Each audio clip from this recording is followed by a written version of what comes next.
देखने वाले हैं cost and management accounting question देखेंगे। 2 क्वेश्चन देखने वाले हैं। सबसे पहला हमारा है what is cost accounting, what are its object. लागत लेखांकन क्या है और इसके उद्देश्य क्या है ये देखेंगे। उसके बाद राजा हम लोग दूसरा क्वेश्चन देखेंगे। ठीक है, सबसे पहले हम लोग देखते हैं क्या कि लागत लेखांकन क्या है और इसके उद्देश्य क्या है। पूरा आपको याद भी हो जाएगा, क्लास में मजा आने वाला है। चलिए शुरू करते हैं। लागत लेखांकन क्या होता है। लागत लेखांकन एक विशेष प्रकार की लेखा प्रणाली है। क्या है राजा? विशेष प्रकार की लेखा प्रणाली है जिसके उपयोग उत्पादन, संचालन और सेवाओं की लागत को ट्रैक करने, विश्लेषण करने और नियंत्रित करने के लिए किया जाता है। समझे क्या? Yes sir. यह व्यवसाय को लागत से संबंधित महत्वपूर्ण जानकारी प्रदान करता है जिससे वे अपने संसाधनों का कुशलता से उपयोग कर सके और मुनाफे को क्या कर सके, बढ़ा सके। मुनाफे को बढ़ाना काम करना होता है। समझे क्या? Yes sir. लागत लेखांकन में कच्चे माल, श्रम, मशीनों और अन्य उत्पादन कारकों को की लागत का अध्ययन किया जाता है। मतलब जहाँ पर कच्चे माल की लागत कितनी लगी है, जो मजदूरी लगा है, श्रम, उस पे कितना पैसा लगा है, मशीन में कितना पैसा लगा है, अन्य उत्पादन कारकों को में जितनी भी लागतें हैं उसको क्या करना राजा, अध्ययन करना होता है ताकि उत्पाद या सेवा की वास्तविक लागत को समझा जा सके। यह निर्णय लेने की प्रक्रिया में एक महत्वपूर्ण भूमिका भी निभाता है। अब हम लोग से क्वेश्चन पूछा है कि इसके उद्देश्य भी बताने हैं, तो सारा का सारा हम लोग उद्देश्य यहाँ पर बताते हैं। चलिए चलिए दोस्तों में देखते हैं उद्देश्य। सबसे पहला है लागत का निर्धारण। पहला उद्देश्य क्या है कि लागत का निर्धारण करना है कि भाई किसी उत्पाद या सेवा की वास्तविक लागत का पता लगाना और उसके अनुसार मूल्य निर्धारण करना भी होता है कि भाई कितना में बना है वो सामान, जो कितना में बेचेंगे, है ना। तो बेचने की कीमत पता करने के लिए हम लोग को लागत भी पता करना होता है। दूसरा है लागत नियंत्रण करना कि लागत को कम से कम करने के लिए हम लोग खर्चे निकालते हैं ताकि लागत को कम से कम करें। तीसरा है लाभप्रदता विश्लेषण करना।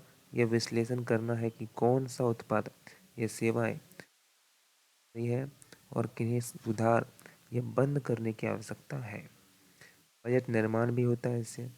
निर्णय लेने में सहायता भी होता है कि भाई लागत से संबंधित डेटा के आधार पर सही व्यावसायिक निर्णय लेना होता है। साथ ही साथ जैसे कि उत्पादन बढ़ाना, नई तकनीकी अपनाना, लागत घटाना। तो नई तकनीकी अपनाना और लागत भी घटाने का काम यहाँ पर होता है। अगला है क्षमता का उपयोग। यह सुनिश्चित करना कि संसाधनों का अधिकतम और बेकार जाने वाली लागत को कम किया जा सके। तो ये भी इसका उद्देश्य है। विभिन्न लागतों का वर्गीकरण करना, निश्चित लागत, परिवर्तित लागत, प्रत्यक्ष लागत, अप्रत्यक्ष लागत का विश्लेषण करना। उसके बाद है विकास एवं विस्तार की योजना करना। भविष्य में व्यावसायिक विस्तार और निवेश की योजनाओं के लिए लागत का सही आकलन करना। ठीक है sir? Yes sir. Cost accounting अंग्रेजी में क्या बोलते हैं? Cost accounting is specialised branch of accounting. Branch है अकाउंटिंग का जो फोकस करता है recording, analysing, controlling cost associated with production, operation और services. It helps businesses understand their cost structure, optimize resource utilization, and improve profitability. Cost accounting involves tracking expenses related to raw material, labor, machinery, other production factors to determine the actual cost of product or service. It plays a crucial role in decision making and financial planning. Objective of cost accounting what? तो पहला है cost determination, cost को determine करना, पता लगाना भाई। दूसरा है कॉस्ट कंट्रोल करना, जो कॉस्ट निकालते हैं कम से कम करने की काम भी हम लोग पहले पता तो चले कितना कॉस्ट है तब तो कम करेंगे ना, वही बात है। तीसरा है प्रॉफिटेबिलिटी एनालिसिस। चौथा बजटिंग करने के लिए भी करना पड़ता है। पांचवा डिसीजन मेकिंग के सपोर्ट के लिए। छठा इफ़िशियंसी मेजरमेंट के लिए। सातवां क्लासिफिकेशन ऑफ कॉस्ट। और आठवां planning for expansion and growth. समझे क्या? Yes sir. अगला क्वेश्चन है what is management accounting, discuss it's nature and scope. प्रबंधन लेखांकन क्या है, इसकी प्रवृत्ति और दायरे पर चर्चा करें। समझे क्या? प्रबंधन लेखांकन होता क्या है? लेखांकन का वह शाखा है जो प्रबंधकों को प्रभावी निर्णय लेने, योजना बनाने और संगठन के वित्तीय प्रदर्शन को बेहतर बनाने के लिए वित्तीय और गैर वित्तीय जानकारी प्रदान करती है। इसका मुख्य उद्देश्य डेटा का विश्लेषण करके व्यावसायिक रणनीतियों को विकसित करना और संसाधनों के अधिकतम उपयोग को सुनिश्चित करना होता है। यह वित्तीय लेखांकन से बिल्कुल अलग होती है क्योंकि इसका ध्यान बाहरी रिपोर्टिंग के बजाय आंतरिक प्रबंधन पर होता है। समझे क्या? इसका हम लोग बात करते हैं प्रकृति और दायरा। पहला इसमें प्रकृति है, आंतरिक उद्देश्य होता है कि भाई अभी हम लोग ने देखा बाहरी हितधारकों द्वारा नहीं होता है, आंतरिक के लिए होता है मैनेजमेंट अकाउंटिंग। दूसरा भविष्य केंद्रित के लिए होता है, मतलब यह केवल पिछले डेटा का विश्लेषण नहीं करता है बल्कि भविष्य की योजना बनाने पर भी अधिक जोर डालता है, ध्यान देता है। तीसरा रजा निर्णय निर्माण पर ध्यान देना। प्रबंधन को लागत नियंत्रण, लाभ विश्लेषण, निवेश योजना और अन्य व्यावसायिक निर्णय में भी सहायता करने में मदद करता है। अगला गैर वित्तीय कारकों का समावेश करना, जैसे ग्राहक संतुष्टि, कर्मचारी उत्पादकता, बाजार प्रवृत्तियां, अन्य गैर वित्तीय पहलुओं में भी ध्यान देता है। अगला है गणनात्मक एवं विश्लेषणात्मक दृष्टिकोण, सांख्यिकी, बजटिंग, लागत विश्लेषण, पूर्वानुमान जैसे टूल्स का उपयोग किया जाता है। अगला है लचीलापन, यह पारंपरिक लेखांकनों की तुलना में अधिक लचीला होता है और संगठन की आवश्यकताओं के अनुसार बदला जा सकता है। अब बात करते हैं इसके दायरे क्या क्या है। तो भाई पहला है वित्तीय योजना एवं नियंत्रण करना, लागत लेखांकन करना, बजटिंग और पूर्वानुमान लगाना, कार्य निष्पादन मूल्यांकन, निवेश निर्णय, व्यवसाय नीतियाँ, जोखिम प्रबंधन और उसके बाद है गैर वित्तीय विश्लेषण। इंग्लिश में देखते हैं what is management accounting.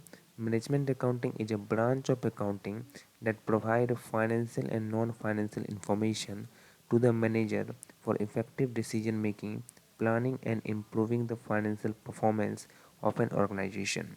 Its primary goal is to analyze data and develop business strategy to ensure optimal resource utilization. It differs from financial accounting as it focuses on internal management rather than external reporting. Talking about nature of management accounting, first is internal purpose. It is all about internal purpose, not an external stakeholder. Next, second is for the future oriented.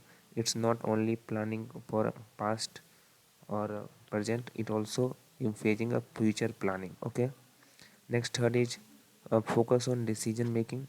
It assists management in cost control, profit analysis, investment planning, other business decision. That means focus on decision making. Next, fourth point is include non-financial factor. Fifth point is quantitative and analysis approach, that is use of tool like statistics, budgeting, cost analysis and forecasting. Next point is flexibility. That means unlike traditional accounting, it is adaptable to the organizational need. Okay, now talk about scope of management accounting. चलिए let's start. First point is financial planning and control. It create budget, allocating resource, tracking financial performance. That it help for financial planning and control. Next scope is cost accounting. That means analyzing the product cost, labor cost, other cost component. Next point is budgeting forecasting. That means predicting the future expenses and revenue for strategic planning. Next, performance and measurement. Performance measurement, evaluating the productivity and effectiveness of different department. Investment decision, business policy, risk management and non-financing analysis. These are the scope of management accounting. Okay sir? Yes sir. That financial planning, cost accounting, budgeting, forecasting, performance measurement, investment decision, budget, business policy, all are scope of management accounting. अगला question देखते हैं राजा। अगला question है, next question is distinguish between cost accounting and financial accounting. Hindi में देखें तो लागत लेखांकन और वित्तीय लेखांकन के बीच में अंतर बताने बोल रहा है, तो आप बताते हैं। लागत लेखांकन और वित्तीय लेखांकन के बीच में अंतर क्या है, उद्देश्य के हिसाब से अंतर क्या है। लागत लेखांकन इधर है और वित्तीय लेखांकन इधर है। उत्पादन और संचालन की लागत को मापना, नियंत्रित करना और विश्लेषण करना। लेकिन वहीं वित्तीय लेखांकन में क्या होता है कि संगठन की संपूर्ण वित्तीय स्थिति को रिकॉर्ड करना होता है और रिपोर्ट करना होता है।